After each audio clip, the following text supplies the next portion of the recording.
আসসালামু আলাইকুম। Power point pro basic থেকে এক্সপার্ট সিরিজের এই পর্বে আপনাদের সবাইকে স্বাগতম জানাচ্ছি। আমি মোহাম্মদ খুরশেদ আলম। আজকে আমরা দেখব অ্যানিমেশন পেন ব্যবহার করে কিভাবে আপনি অ্যানিমেশনের টাইমিং এবং অর্ডারকে কন্ট্রোল করবেন। তো সেজন্য আমি আপনাদেরকে আমার ডেস্কটপে নিয়ে যাচ্ছি।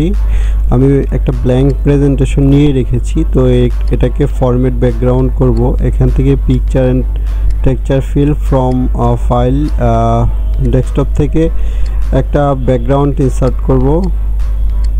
তো এখন একটা শেপ নিব, আমি সার্কেল নিব। তো সার্কেলটা আপনার একটু ঠিকঠাক করে নিব। এখন এখান থেকে একটা অ্যানিমেশন অ্যাড করব, লাইন অ্যানিমেশন। মোশন অ্যানিমেশনে আপনার লাইন টুলটা অ্যাপ্লাই করব, উইথ প্রিভিয়াস করে দিব। এটাকে একটু প্লে করি। এটা এখান থেকে এই পর্যন্ত আসবে। তো আমি চাচ্ছি এখানে আবার আরেকটা অ্যানিমেশন অ্যাপ্লাই করতে। তো এখানে এটাকে অ্যাপ্লাই করলাম। এটাকে একটু সাইজ করে নিলাম।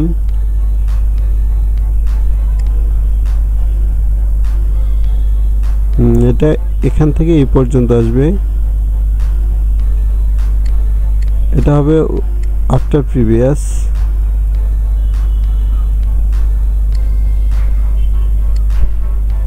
এখানে আবার আরেকটা অ্যাপ্লাই করব। এইভাবে আপনারা একটা একটা করে অ্যাপ্লাই করে দেখবেন।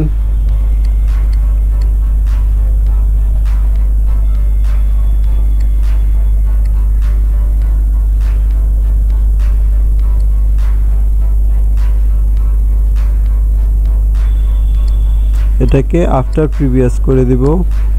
একসাথে যদি প্লে করি তাহলে কেমন দেখায়, এই তো এইভাবে আসবে, এইভাবে। তো ডুপ্লিকেট করব। আমি আরেকটা অ্যানিমেশন দেখাচ্ছি। এর অ্যানিমেশন যে শেপ এটা ওই শেপের মতোই হবে আর কি। এটা যেহেতু সার্কেলের মতোই হবে। এটাকে কাস্টমাইজ করা যায়।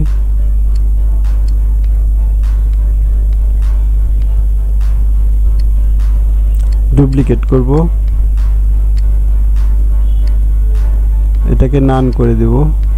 তারপর এখানে এই যে লাইন অ্যানিমেশন লাইন্স, এটা আপনার এখানেই হবে আর কি। অ্যানিমেশনটা এখানেই হবে। ডুপ্লিকেট করব, নান করে দিব। আবার আরেকটা অ্যানিমেশন অ্যাপ্লাই করব। এই যে কাস্টম পাথ, এটা আমি যেভাবে পাথটা বানাই দেব ঠিক ওইভাবেই অ্যানিমেশন হবে। মাউস দিয়ে ড্র্যাগ করে ধরে আমি একটা শেপ বানাই দিলাম। তো এই শেপের ভিতরেই সে অ্যানিমেট হবে।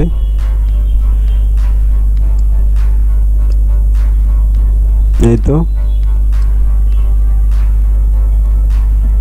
বন্ধুরা, আপনারা এগুলা নিজে নিজে ট্রাই করবেন। হ্যাঁ, এগুলা আপনি ঠিক যেভাবে চাইবেন ঠিক সেইভাবেই অ্যানিমেট করানো যাবে। যে কোনো অবজেক্টকে অ্যানিমেট করানো যাবে। এখানে অ্যানিমেশন প্যানটা আমি এনে নেই। এটাকে আমি একটু ওলট পালট করে দিলাম। আমি চাচ্ছি আপনার অর্ডারটা কিভাবে কন্ট্রোল করবেন। দেখেন এলোমেলো করে দেওয়াতে কিন্তু আপনার অ্যানিমেশনটা এলোমেলোভাবে প্লে হচ্ছে। তো আমি চাচ্ছি অর্ডারটা ঠিক রাখার জন্য, সিকোয়েন্সটা ঠিক রাখার জন্য। তো এখন আমি প্রথম যে অ্যানিমেশনটা অ্যাপ্লাই করছি সেটা আগে দিব, তারপরে সর্বশেষ যেটা অ্যাপ্লাই করেছি সেটা দিব। তো এইভাবে আপনি আপনার অ্যানিমেশনকে আপনার অর্ডার এবং টাইমিংকে কন্ট্রোল করতে পারেন। পরবর্তী ভিডিও দেখার আমন্ত্রণ জানিয়ে আজকের মতো এখানে শেষ করছি। আল্লাহ হাফেজ।